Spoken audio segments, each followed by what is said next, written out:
का पेपर देने वाले हैं उनके वीडियो सबसे ज्यादा इंपॉर्टेंट है। मेरे प्यार बच्चों, अगर आपका भी सपना है 2026 बोर्ड एग्जाम में बहुविकल्पीय प्रश्न में 20 में 20 नंबर लाने का, तो मेरे प्यार बच्चों आज की इस वीडियो को थोड़ा सा भी मिस आप लोगों को नहीं करना है। मेरे प्यार बच्चों, पूरे के पूरे किताब का मैं 60 महत्वपूर्ण यहाँ पे बहुविकल्पीय प्रश्न ला दिया हूं। अगर 60 प्रश्न अगर आपको तैयार कर ले तो इस वीडियो के माध्यम से, तो मेरे प्यार बच्चों यकीन मानिए कि सामाजिक विज्ञान में 20 में 20 नंबर ऑब्जेक्टिव क्वेश्चन करके आने वाले हो, और ये 2026 बोर्ड परीक्षा में 100% आपके पेपर में आने वाला है, कोई रोक नहीं सकता। अगर 60 बहुविकल्पीय प्रश्न याद है तो समझ लीजिए 20 में 20 आप ऑब्जेक्टिव क्वेश्चन करके आने वाले हो।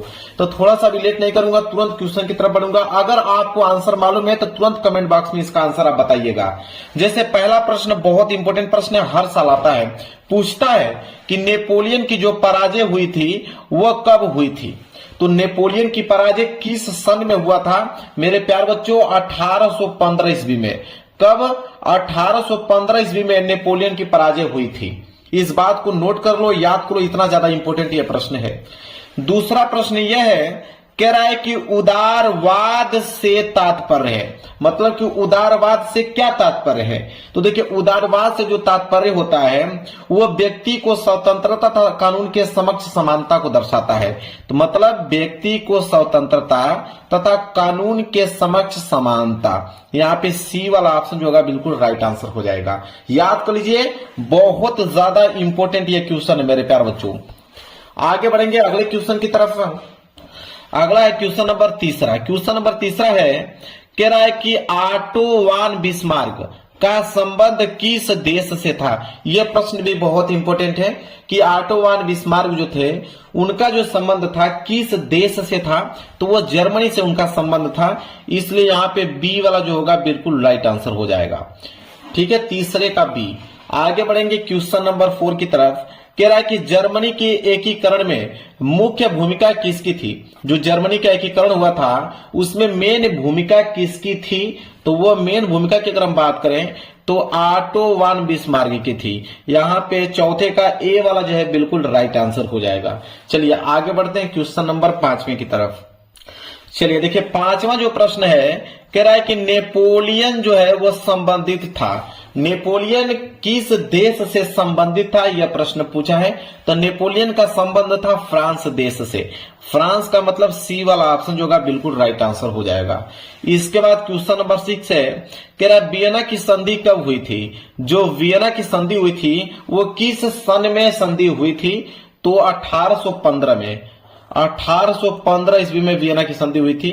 यहाँ पे बी वाला ऑप्शन जो होगा बिल्कुल राइट आंसर हो जाएगा। आगे बढ़ते हैं क्वेश्चन नंबर 7वें की तरफ। कह रहा है कि निम्नलिखित नेताओं में से किसने एक गुप्त संगठन यंग इटली बनाया। मतलब कि कौन से वो नेता थे जिन्होंने एक गुप्त संगठन जिसका नाम था यंग इटली, कौन बनाया था, क्वेश्चन में यह पूछा गया है। तो उनका नाम था मेज़नी, जिन्हें हम मेज़नी के नाम से भी जानते हैं। डी वाला ऑप्शन जो होगा बिल्कुल राइट आंसर हो जाएगा। आगे बढ़ते हैं प्रश्न संख्या 8वें की तरफ। कह रहा है कि निम्न में से यह कथन किसका है कि जब फ्रांस छींकता है तो बाकी यूरोप को सर्दी जुकाम हो जाता है। यह कथन किसका है कि जब फ्रांस छींकता है तो बाकी यूरोप को सर्दी जुकाम हो जाता है। तो यह कथन था मेटरनिख का। किनका था? मेटरनिख का था। यहाँ पे ए वाला ऑप्शन जो होगा बिल्कुल राइट आंसर हो जाएगा। आगे बढ़ते हैं प्रश्न संख्या 9 की तरफ। कह रहा है फ्रांस की क्रांति कब हुई थी, मतलब किस सन में फ्रांस की क्रांति हुई थी। तो सन 1789 ईस्वी में। यहाँ पे बी वाला ऑप्शन जो होगा बिल्कुल राइट आंसर हो जाएगा। चलिए आगे बढ़ते हैं प्रश्न संख्या 10वें की तरफ। देखिए प्रश्न संख्या 10वां आ गया। प्रश्न संख्या 10वां है कि जर्मनी की एकीकरण में मुख्य भूमिका किसकी थी। जब जर्मनी का एकीकरण हुआ तो उसमें मेन भूमिका जो थी वो किसकी थी, तो मेन भूमिका थी ऑटो वान बिस्मार्क की थी। ए वाला ऑप्शन जो होगा बिल्कुल राइट आंसर हो जाएगा। प्रश्न संख्या 11 कह रहा है कि निरंकुशवाद का तात्पर्य है। निरंकुशवाद का क्या तात्पर्य है, तो उनका तात्पर्य है कि ऐसी शासन व्यवस्था जिसमें सत्ता पर जनता का अंकुश नहीं होता है। बी वाला ऑप्शन जो होगा बिल्कुल राइट आंसर हो जाएगा। आगे बढ़ेंगे क्वेश्चन संख्या 12 की तरफ। प्रश्न संख्या 12 जो है, कह रहा है कि 1789 में जो फ्रांस किस प्रकार का राज्य था, तो 1789 में फ्रांस किस प्रकार का राज्य था, तो असमित राजतंत्र था, असमित राजतंत्र था। यहां पे ए वाला ऑप्शन जो होगा बिल्कुल राइट आंसर हो जाएगा। 13वां प्रश्न देख लीजिए क्या है, कह रहा है कि ज्यूसेफे मेस्नी का संबंध था, मतलब किस देश से संबंध था ज्यूसेफे मेस्नी का, तो उनका संबंध था इटली की एकीकरण से। किसका? इटली की एकीकरण से संबंध था उनका ज्यूसेफे मेस्नी का। यहाँ पे 13वें का ए वाला जो होगा बिल्कुल राइट आंसर हो जाएगा। चलिए आगे बढ़ते हैं। क्वेश्चन संख्या 14 बोला है कि निम्नलिखित में से कौन सा 1804 के नेपोलियन कोड में नहीं जोड़ा गया था। ठीक है, बताना है कि इन चारों में से कौन 1804 के नेपोलियन कोड में नहीं जोड़ा गया था। वो था जन्म से प्राप्त विशेष अधिकार। यहां पे ए वाला ऑप्शन जो होगा बिल्कुल राइट आंसर हो जाएगा। चलिए आगे बढ़ते हैं प्रश्न संख्या 15वें की तरफ। प्रश्न संख्या 15 है कि 1861 में एकीकृत इटली का सम्राट किसे घोषित किया गया। तो 1861 में एकीकृत इटली का सम्राट किसे घोषित किया गया, इन चारों ऑप्शनों में से जल्दी से आप बताइए। तो वो थे इमैनुअल द्वितीय। कौन? इमैनुअल द्वितीय। ए वाला ऑप्शन जो होगा बिल्कुल राइट आंसर हो जाएगा।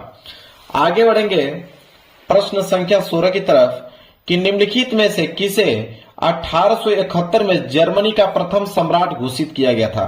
तो 1871 में जर्मनी का प्रथम सम्राट घोषित किसे किया गया था, उनका नाम था काइजर विलियम प्रथम। क्या नाम था? काइजर विलियम प्रथम। ए वाला ऑप्शन जो होगा बिल्कुल राइट आंसर हो जाएगा। 17वां प्रश्न देखिए क्या है कि जलियांवाला बाग कांड में गोलियां किसने चलवाई। मतलब जो जलियांवाला बाग कांड हुआ था उसमें जो गोलियां चलवाई गई थी, किसके द्वारा गोलियां चलवाई गई थी मेरे प्यारे बच्चों, वो थे जनरल डायर। यहाँ पे डी वाला ऑप्शन जो होगा बिल्कुल करेक्ट आंसर हो जाएगा 17वें का। आगे बढ़ेंगे प्रश्न संख्या 18 की तरफ। देखिए प्रश्न संख्या 18 है कि चौरी चौरा कांड कब हुआ था। बहुत इंपोर्टेंट प्रश्न है, हर साल प्रश्न आता है कि चौरी चौरा कांड कब हुआ था। तो वह हुआ था सन 1922 ईस्वी में। सी वाला ऑप्शन जो होगा बिल्कुल राइट आंसर हो जाएगा। अगला प्रश्न है प्रश्न संख्या 19, कह रहा है कि जलियांवाला बाग की घटना कब हुई। अब ऊपर हमने क्या देखा था, चौरी चौरा, अब नीचे आ गया जलियांवाला बाग हत्याकांड। कब हुआ था? तो 13 अप्रैल सन 1919 ईस्वी। सी वाला ऑप्शन जो होगा बिल्कुल राइट आंसर हो जाएगा। चलिए आगे बढ़ते हैं प्रश्न संख्या 20वें की तरफ। कह रहा है कि वंदे मातरम गीत के लेखक कौन है। तो वंदे मातरम गीत के लेखक तो सबको मालूम है, कौन? बंकिम चंद्र चट्टोपाध्याय जी। यहाँ पे ए वाला, जिन्हें हम लोग बंकिम चटर्जी कहते हैं, बंकिम चंद्र चटर्जी कहते हैं, चाहे वो बंकिम चंद्र चट्टोपाध्याय, दोनों एक ही है। क्लियर है। चलिए आगे बढ़ते हैं प्रश्न संख्या 21 की तरफ कि हिंद स्वराज पुस्तक के लेखक हैं। तो हिंद स्वराज पुस्तक के लेखक इन चारों ऑप्शनों में से कौन है? महात्मा गांधी। यहाँ पे सी वाला ऑप्शन जो होगा बिल्कुल राइट आंसर हो जाएगा।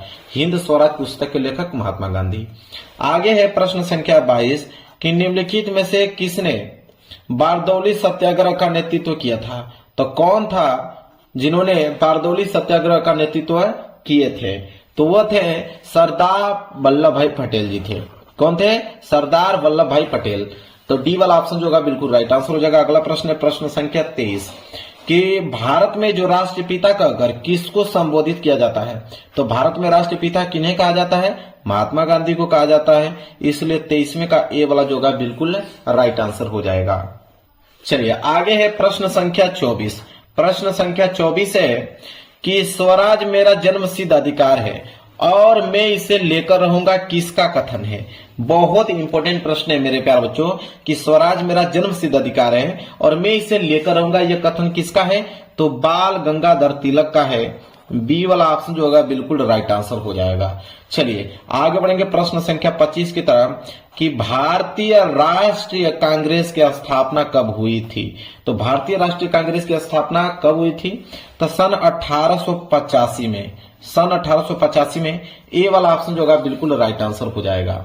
आगे है प्रश्न संख्या यहाँ पे 26 कि निम्नलिखित में से मिट्टी का प्रकार नहीं है। मतलब 4 मिट्टी का प्रकार दिया है, बताना है कि कौन मिट्टी का प्रकार इनमें नहीं है। तो काली मिट्टी तो होती है, लेटराइट मिट्टी भी होती है, पीली मिट्टी भी होती है, सीमेंट जो है वो मिट्टी का प्रकार नहीं है। इसलिए डी वाला ऑप्शन जो होगा बिल्कुल राइट आंसर हो जाएगा। प्रश्न संख्या यहाँ पे है आपका 27 प्रश्न संख्या 27 है कि निम्नलिखित में से किस राज्य में काली मिट्टी पाई जाती है? किस राज्य में काली मिट्टी सर्वाधिक पाई जाती है मेरे प्यारे बच्चों? गुजरात में। यहाँ पे बी वाला ऑप्शन जो होगा बिल्कुल करेक्ट आंसर हो जाएगा। आगे बढ़ते हैं प्रश्न संख्या 28 की तरफ। प्रश्न संख्या 28 है कि पर्वतों पर मृदा अपरदन का साधन है। तो पर्वतों पर जो मृदा अपरदन का साधन है वह है आपका हिमनद। क्या है? हिमनद। बी वाला ऑप्शन जो होगा बिल्कुल करेक्ट आंसर हो जाएगा। पर्वतों पर मृदा अपरदन का साधन क्या है? हिमनद है। चलिए आगे बढ़ेंगे प्रश्न संख्या 29 की तरफ। अगला है प्रश्न संख्या 29वां। देखिए क्या है, कह रहा है कि पंजाब में भूमि निम्नीकरण का मुख्य कारण क्या है? Very very most important question है। कह रहा है कि पंजाब में भूमि निम्नीकरण का मुख्य कारण क्या है? अधिक सिंचाई। यहाँ पे सी वाला ऑप्शन जो होगा बिल्कुल करेक्ट आंसर हो जाएगा, 29 का सी। आगे बढ़ते हैं प्रश्न संख्या 30वें की तरफ। कह रहा है कि निम्नलिखित में से कौन सा नवीकरण योग्य संसाधन नहीं है? तो नवीकरण योग्य संसाधन इन चारों ऑप्शनों में से कौन नहीं है? वह है आपका जीवाश्म ईंधन। सी वाला ऑप्शन जो होगा बिल्कुल करेक्ट आंसर हो जाएगा, जीवाश्म ईंधन। आगे बढ़ते हैं प्रश्न संख्या 31 की तरफ। प्रश्न संख्या 31 है कि चाय की खेती के लिए कौन सी मिट्टी उपयुक्त है? मतलब कौन सी मिट्टी उपयुक्त मानी जाती है चाय की खेती के लिए? वह मिट्टी है आप लोगों का यहाँ पे लेटराइट मिट्टी। कौन सी मिट्टी है? लेटराइट मिट्टी जो होती है वो चाय की खेती के लिए उपयुक्त मानी जाती है। डी वाला ऑप्शन जो होगा बिल्कुल करेक्ट आंसर हो जाएगा। अगला प्रश्न है प्रश्न संख्या 32। कह रहा है कि निम्नलिखित में से किस राज्य में सीढ़ीदार खेती की जाती है? तो किस राज्य में सीढ़ीदार खेती की जाती है? वहां पे उत्तराखंड। कहां पे? उत्तराखंड में सीढ़ीदार खेती की जाती है। तो डी वाला ऑप्शन जो होगा बिल्कुल करेक्ट आंसर हो जाएगा। 33वां प्रश्न है कि निम्न में से कौन सा एक व्यक्तिगत संसाधन नहीं है? तो व्यक्तिगत संसाधन इन चारों ऑप्शन में से कौन नहीं है? वो है आपका खनिज संसाधन। कौन? खनिज संसाधन। डी वाला ऑप्शन जो होगा बिल्कुल करेक्ट आंसर हो जाएगा। अगला प्रश्न है प्रश्न संख्या 34 कि निम्न में से कौन सा संसाधन पुनः चक्रीय है? तो चारों ऑप्शनों से बताना है कौन सा संसाधन पुनः चक्रीय है। तो पुनः चक्रीय की अगर हम बात करें तो लोहा, क्योंकि लोहा को अगर कोई आकार बना हुआ है उसको हम लोग पीट कर दूसरा आकार बना सकते हैं। तो संसाधन जो है यह पुनः चक्रीय है, लोहा। तो ए वाला ऑप्शन जो होगा बिल्कुल करेक्ट आंसर हो जाएगा। चलिए आगे बढ़ते हैं प्रश्न संख्या 35 तरफ। प्रश्न संख्या 35 है कि निम्नलिखित में से कौन सा एक संभावी संसाधन है? मतलब चारों ऑप्शनों से बताना है कि संभावी संसाधन इन चारों ऑप्शनों में से कौन है? वह है आपका पवन ऊर्जा। यहाँ पे सी वाला ऑप्शन जो होगा बिल्कुल राइट आंसर हो जाएगा। आगे बढ़ते हैं प्रश्न संख्या 36 की तरफ। कह रहा है कि चिपको आंदोलन संबंधित है। तो चिपको आंदोलन इन चारों ऑप्शनों में से किसमें संबंधित है? वन संरक्षण को लेकर। यहाँ पे बी वाला ऑप्शन जो होगा बिल्कुल करेक्ट आंसर हो जाएगा। आगे है प्रश्न संख्या 37। कह रहा है कि सुंदरवन राष्ट्रीय पार्क किस राज्य में स्थित है? तो सुंदरवन राष्ट्रीय पार्क किस राज्य में स्थित है? पश्चिम बंगाल में। कहां पर? पश्चिम बंगाल में स्थित है। सी वाला ऑप्शन जो होगा बिल्कुल राइट आंसर हो जाएगा। अगला है प्रश्न संख्या 38। कह रहा है कि विश्व में सर्वाधिक वर्षा किस स्थान पर होती है? तो सबसे ज्यादा वर्षा किस स्थान पर होती है? मासिन राम में होती है। यहाँ पे ए वाला ऑप्शन जो होगा बिल्कुल राइट आंसर हो जाएगा। अगला प्रश्न है प्रश्न संख्या 39। कह रहा है टिहरी बांध परियोजना किस राज्य में स्थित है?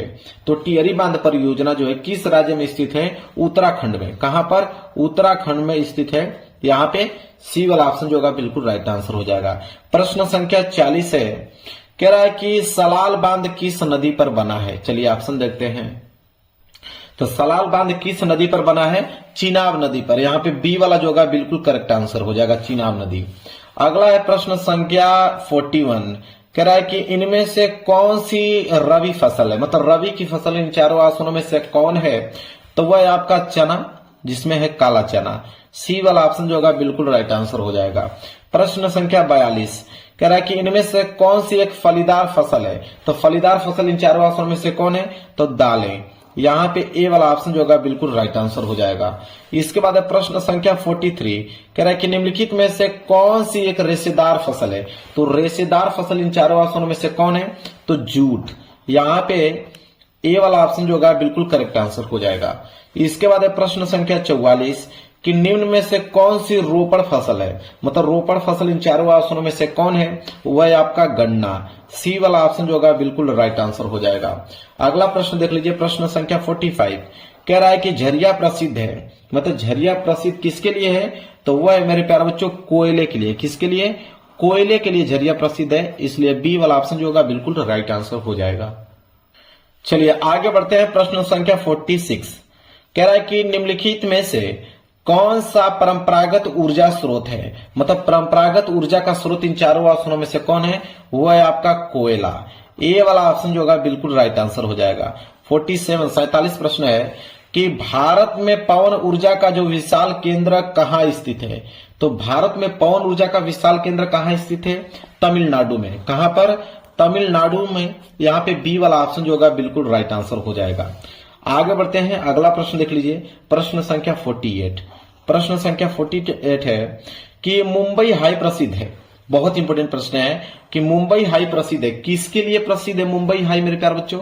तो वह है तेल शोधक कारखानों पेट्रोलियम के लिए। ए वाला ऑप्शन जो होगा बिल्कुल राइट आंसर हो जाएगा। इसके बाद है 49 कह रहा है कि निम्नलिखित में से कौन सा ऊर्जा का गैर परंपरागत स्रोत है? तो ऊर्जा का गैर परंपरागत स्रोत बताना इन चारों ऑप्शनों में से, वह है आपका सौर ऊर्जा। ए वाला ऑप्शन जो होगा बिल्कुल राइट आंसर हो जाएगा। चलिए आगे बढ़ते हैं, प्रश्न संख्या 50 की तरफ। कह रहा एंथ्रेसाइट का संबंध किस खनिज से है? तो एंथ्रेसाइट का जो संबंध है वो किस खनिज से है? तो कोयला से। किससे? कोयला से। डी वाला ऑप्शन जो होगा बिल्कुल करेक्ट आंसर हो जाएगा। चलिए आगे बढ़ते हैं प्रश्न संख्या 51 की तरफ। देखिए प्रश्न संख्या 51 क्या है उसको ध्यान दीजिए। कह रहा है कि कोरबा प्रसिद्ध है, मतलब कोरबा जो है वो प्रसिद्ध है। किसके लिए प्रसिद्ध है कोरबा? कोयले के लिए। किसके लिए? कोयले के लिए प्रसिद्ध है। बी वाला ऑप्शन जो होगा बिल्कुल राइट आंसर हो जाएगा। अगला प्रश्न है प्रश्न संख्या 52 कह रहा है कि श्रीलंका में निम्नलिखित में से कौन सा बहुसंख्यक वर्ग है? तो बहुसंख्यक वर्ग श्रीलंका में कौन सा है यह बताना है मेरे प्यारे बच्चों। बहुत इंपॉर्टेंट प्रश्न है। तो वह है आपका सिन्हली। कौन? सिन्हली। सी वाला ऑप्शन जो होगा बिल्कुल राइट आंसर हो जाएगा। इसी के साथ आगे बढ़ते हैं प्रश्न संख्या 53 की तरफ। कह रहा है कि भारत के संविधान की जो 8वीं अनुसूची है उसमें कुल भाषाएं कितनी हैं? मतलब भारत के जो संविधान की 8वीं अनुसूची है उसमें कितनी भाषाएं हैं ये क्वेश्चन पूछा गया है। 22 भाषाएं हैं। बी वाला ऑप्शन जो होगा बिल्कुल राइट आंसर हो जाएगा। चलिए आगे बढ़ते हैं प्रश्न संख्या 54 की तरफ। कह रहा है कि भारत में पंचायती राज्य की स्थापना हुई थी। तो भारत में जो पंचायती राज की स्थापना हुआ था वह 1992 में हुआ था। सी वाला ऑप्शन जो होगा बिल्कुल राइट आंसर हो जाएगा। चलिए आगे बढ़ते हैं, प्रश्न संख्या 55। प्रश्न संख्या 55 है कि भारत में कुल कितने संघीय राज्य हैं? तो भारत में कुल कितने संघीय राज्य हैं? वह है आपके 28। कितने हैं? 28 हैं। चलिए आगे बढ़ते हैं, प्रश्न संख्या 56। प्रश्न संख्या 56 है कि भारत में जो केंद्र शासित राज्यों की संख्या वो कितनी है? तो भारत में केंद्र शासित राज्यों की संख्या कितनी है? सबको मालूम है 8 है। चलिए ऑप्शन देखते हैं। देखिए 8 दिया हुआ है ना, बिल्कुल डी वाला ऑप्शन जो होगा बिल्कुल राइट आंसर हो जाएगा। चलिए आगे बढ़ते हैं प्रश्न संख्या 57 की तरफ। कह रहा है कि यदि हम लैंगिक भेदभाव की बात करते हैं तो उसका अर्थ होता है। कह रहा है यदि हम लैंगिक भेदभाव की बात करेंगे तो उसका अर्थ क्या होता है? तो उसका अर्थ ये होता है कि समाज में स्त्री और पुरुष की असमान भूमिका।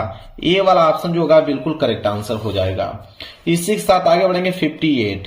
कह रहा है कि जो भारतीय राष्ट्रीय कांग्रेस की स्थापना किस वर्ष में हुई थी? तो भारतीय राष्ट्रीय कांग्रेस की स्थापना किस वर्ष में हुई? सन 1885 में हुआ था। ए वाला ऑप्शन जो होगा बिल्कुल राइट आंसर हो जाएगा। चलिए आगे बढ़ते हैं प्रश्न संख्या 59 की तरफ। कह रहा है कि भारत में मताधिकार की आयु है। तो भारत में अगर कितने वर्ष के अगर आप रहेंगे तो आप मत दे सकते हो, वोट दे सकते हो? तो मेरे प्यारों जो 18 वर्ष। यहाँ पे डी वाला ऑप्शन जो होगा बिल्कुल राइट आंसर हो जाएगा। अगर आपकी एज 18 वर्ष है तो आप वोट दे सकते हो भारत में। क्लियर है?